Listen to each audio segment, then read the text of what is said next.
everyone. I'm Rebecca Lombardo, host of VendorVibes and fractional CMO. Today, I'm here with Sebastian from Angel Host. Hello, Sebastian. Hi, Rebecca. Good to see you again. Good to see you. So, what is Angel Host? Yeah, absolutely. We are a rental maximization solution. So we basically partner with property managers around the world to help them take care of revenue management, listing optimization, and overall just data visualization for their portfolios. Sounds like a lot. What kind of makes you guys unique or special? I would say the combination of technology and human expertise. There's a lot of SaaS tools out there that solve for one particular piece of the puzzle, whether that's dynamic pricing, market data, listing optimization, whatever that might be. We like to think of ourselves as that company that consolidates all of those pieces of the puzzle into one. And, technology is only part of the equation. We refer to those tools as planes, but we like to think of ourselves as also providing the pilots that know how to make the most out of those tools. Nice. I like that analogy. So, do you guys work with folks who have a PMS, or is it okay if they don't have a PMS or a website? What are some prerequisites to working with you?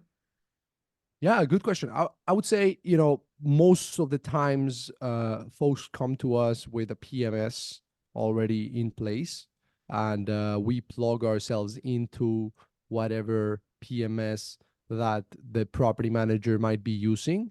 And in terms of prerequisites, we tend to work with operators that are, on that small to medium size range. So from 20 properties onwards tends to sort of do well. And really the reason we talk about 20 onward is because, when you're too small, perhaps, you can still sort of afford or manage to handle some of these things in house, and it's not that time consuming. When you start to get, to 20 properties, it can start to become a challenge to take care of all of these functions, but you're still at that point where you cannot yet afford, full-time, revenue manager, for example, or a full-time, listing optimization department, etc. So there's that sweet spot when you have 20 properties, I would say up to 150, between 20. It's a big range, but it's just to say that, after 150 properties, most operators get to a point where they now have the resources and the infrastructure to afford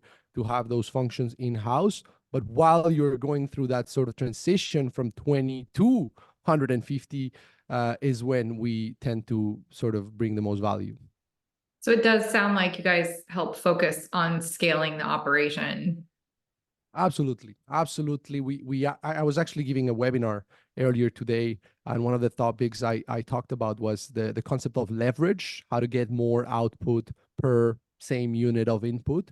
And at the end of the day, we like to think of outsourcing as a way to sort of get more output, right, by the same unit of input, and also allowing property managers to sort of focus on the areas that matter most, whether that's owner acquisition, whether that's owner education, which was actually the topic of this webinar, where we can be the ones sort of taking the heavy lifting off their shoulders for some of those more technical and very time consuming areas on the revenue management and listing optimization side of things specifically.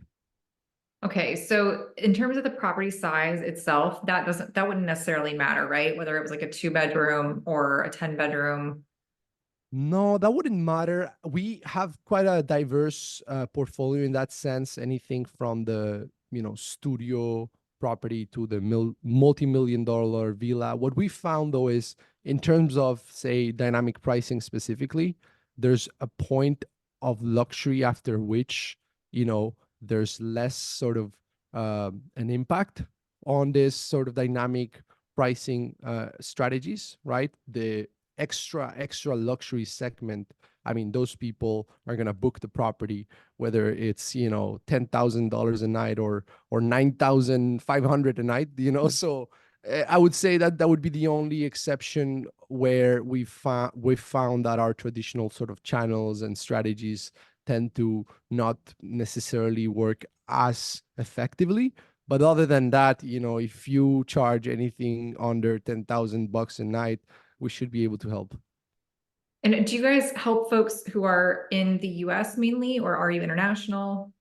Well, the US is our biggest market for sure. We're a Canadian-based company. I'm actually out of Montreal, where we have our headquarters, but the US as a whole is a very important market for us. But we also handle properties in the Caribbean, in Mexico, in Europe. So our service is international, and so is our team. We have people talking multiple languages, from Spanish to French to Italian to German. We have a very diverse team as well when it comes to the nationalities and the geographies that we cover. That's very cool. So if you Yeah, think about your happiest clients, can you tell me why they are so happy with you right now? it's gonna sound cheesy, but I do think it comes down to our company values. We are very strong on sort of culture as a team, and we try to bring on people that really match those cultural elements that we consider to be very important. We have three values: excellence, growth, and happiness. And so when you have people that sort of share those values, clients tend to enjoy the fact that no matter whether you're talking with someone from customer service, your account manager, your revenue manager, or the sales rep, or whoever you talk with really within the team, you're going to see a smile in our faces, because that's what we're hiring for. So it's by design. And I would say that's something that, our clients tend to appreciate. But of course, at the end of the day, what's important is the results that we're bringing to them, because no matter how much of a smile we have in our faces, none of them would be with us today. We have 1,200 properties that we work with across 50 cities, and none of them are sort of handcuffed into year-long agreements or anything like that. So really, if they stay with us, it's because the performance is there to justify it. And that performance, we measure it from a RevPAR index perspective, and it tends to be 35% plus versus the market. So I would like to say that that's also, an important reason why clients stay with us, because the results justify it. Sounds like it.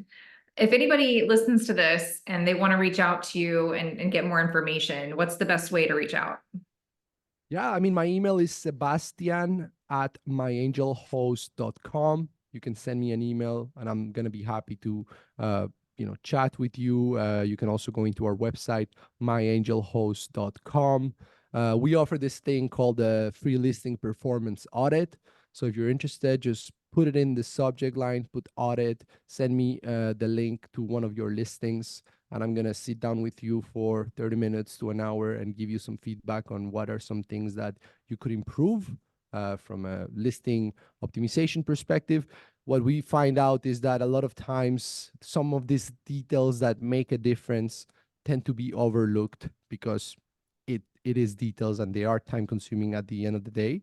So we tend to find out that even if it's just from this audit exercise, operators tend to get some value out of it. So yeah, reach out, and happy to chat. I also have a podcast called The Hospitality Edge, where I interview a lot of operators and people within the industry. So happy to connect on LinkedIn as well. I'm super active on LinkedIn, Sebastian Muñoz. And yeah, feel free to reach out. Great. I'll put a link to your podcast in this description as well. So that's awesome. Thanks for all you do. Thank you for your time today. No, thank you, Rebecca, for putting this together. Really appreciate it. My pleasure. Cheers, everyone.